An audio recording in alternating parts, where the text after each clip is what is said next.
অটোরিকশার যে ব্যাটারি এবং মোটর, এইটা আপনাদের সরকারের মাধ্যমে এলসি খুলেই নিয়ে আসা হয়।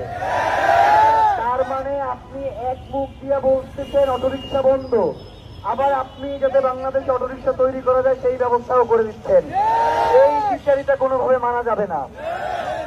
আপনি আবার যেইভাবে মোবাইলের ক্ষেত্রেও আপনি একদিক দিয়ে তাদেরকে মোবাইল নিয়ে আসার ব্যবস্থা করতেছেন, আবার অন্যদিকে বন্ধের কথা বলতেছেন, দুইটা একসাথে চলতে পারে না।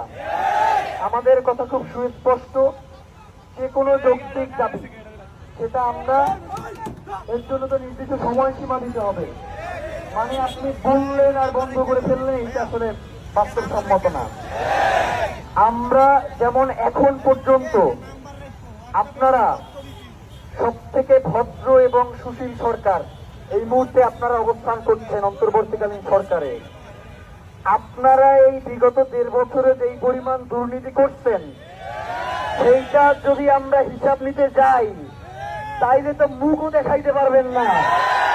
যার কারণে অবৈধ কোনো কিছুর সাথেই আমরা নাই। কিন্তু যেই সুযোগটা আপনি এর আগে দিয়েছেন, সেই সুযোগটার জন্য আপনাকে তো একটা সময়সীমা দিতে হবে। আপনি যদি এই অটোরিকশার মতো যে অটোরিকশা কেনা হয়ে গেছে, সেই অটোরিকশাকে যদি আপনি তার পুনর্বাসনের